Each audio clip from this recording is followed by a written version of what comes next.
생생한 모빌리티 소식을 전하는 M트렌드, 모빌리티 쌩쌩뉴스입니다. 자동차 업계가 2022년식으로 연식 변경을 한 신차를 선보이면서 가격을 100에서 200만 원씩 일제히 올리는 카플레이션이 현실화됐습니다. 카플레이션은 카, 자동차와 인플레이션의 합성어인데요. 연식 변경 모델은 차량 가격의 주요 인상 요인으로 볼 수 있는 디자인이나 파워트레인 구성에는 큰 변화가 없지만 업체들은 최근 원가 상승분을 소비자 가격에 반영하고 있습니다. 현대차는 아반떼 2022년형 모델에서 가솔린 기본 스마트 트림 가격을 기본보다 8.6% 인상했고요. 산타페도 디젤 기본급을 200만 원 이상 올렸습니다. 다른 상위 트림도 역시 가격을 올렸고요. 기아도 올해 모하비 연식 변경 모델을 최대 200만 원 가까이 인상했고, 쉐보레 픽업 트럭 콜로라도 역시 기본 트림의 가격을 200만 원 이상 올렸습니다. 르노 삼성차도 2023년형 XM3의 시작 가격을 기존보다 88만 원 정도 인상했습니다. 업계는 인상 요인으로 제조 원가 상승과 차량용 반도체 수급난, 그리고 강판과 타이어 등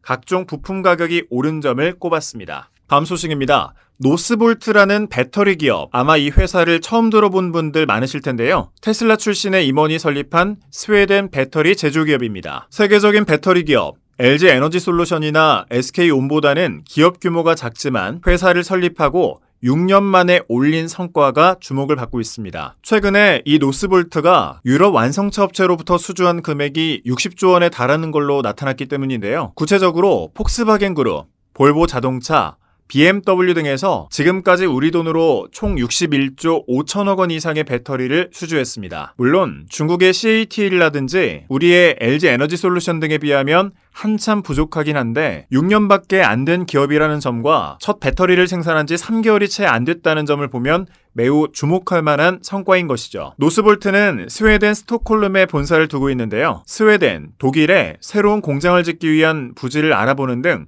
생산력을 늘리기 위한 준비도 착착 진행하고 있다고 합니다. 지난해 기준으로 보면 유럽의 전기차 시장은 CATL과 국내 배터리 3사가 주도하고 있는데 이들도 경쟁력을 높이기 위해 열심히 뛰고 있는 만큼 향후 배터리 시장 경쟁도 치열해질 걸로 예상됩니다. 최근 테슬라의 전기차 가격이 인상됐습니다. 러시아산 원자재 공급의 차질로 제조업체들이 제품 가격 인상에 나선 건데요. SUV 차량인 모델 Y와 보급형 롱레인지 세단인 모델 3의 가격을 각각 $1,000, 우리 돈으로 123만 원씩 인상했습니다. 주요 외신은 테슬라의 가격 인상 배경을 최근 우크라이나 사태로 촉발된 니켈값 인상으로 꼽았는데요. 니켈은 대부분 전기차에 사용되는 리튬이온 배터리 셀의 핵심 성분인데 러시아는 세계 3위의 니켈 생산국입니다. 러시아의 니켈 생산업체인 노르니켈은 전 세계 배터리용 니켈의 15%에서 20% 정도를 공급하고 있습니다. 투자은행 모건 스탠리는 러시아에 대한 수출 제재로 니켈의 공급량이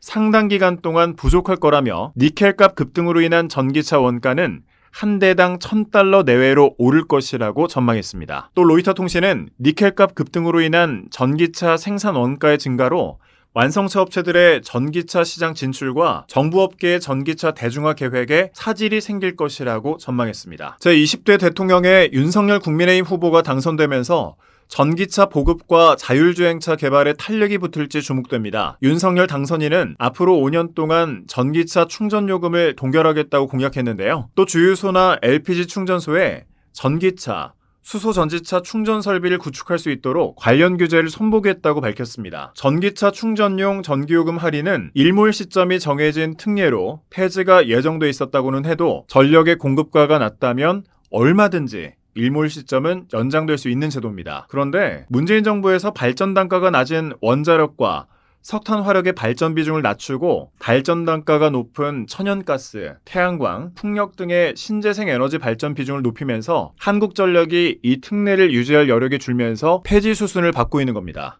윤석열 대통령 당선자가 아직 전기차 요금과 관련해서 구체적인 내용을 밝히지는 않았지만 이 특례의 일몰 시점을 연장하는 방안이 거론되고 있습니다. 윤석열 당선자는 문재인 정부가 추진해온 탈원전 정책의 기조를 전환해서 발전 단가가 낮은 원전 산업을 적극 육성하겠다고 공약했기 때문에 한국전력의 전기차 충전요금 특례 적용에 기대감이 높아지고 있는 겁니다. 그리고 충전 인프라도 확대될 걸로 보입니다. 윤 당선인이 주유소와 LPG 충전소에 대한 규제를 완화해서 전기 수소차의 충전 인프라를 확대하겠다고 밝혔기 때문에 전기차 사용자의 편의성은 앞으로 크게 높아질 걸로 보입니다. 마지막 소식입니다.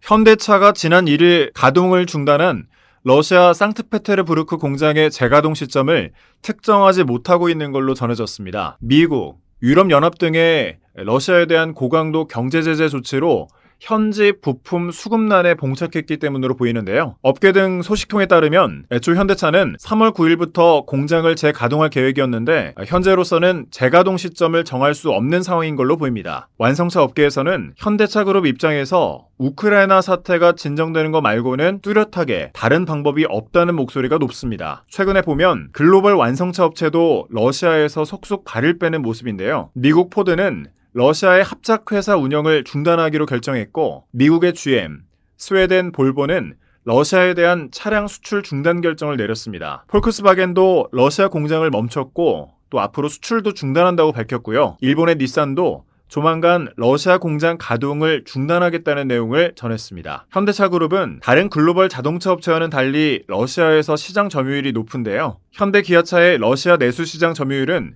약 23%로 러시아 현지 완성차 업체인 아부토바즈에 이어 2위를 기록하고 있기 때문입니다. 지금까지 쌩쌩뉴스였습니다. 이제 쌩쌩뉴스는 유튜브는 물론 오디오 클립과 팟빵에서도 들으실 수 있습니다.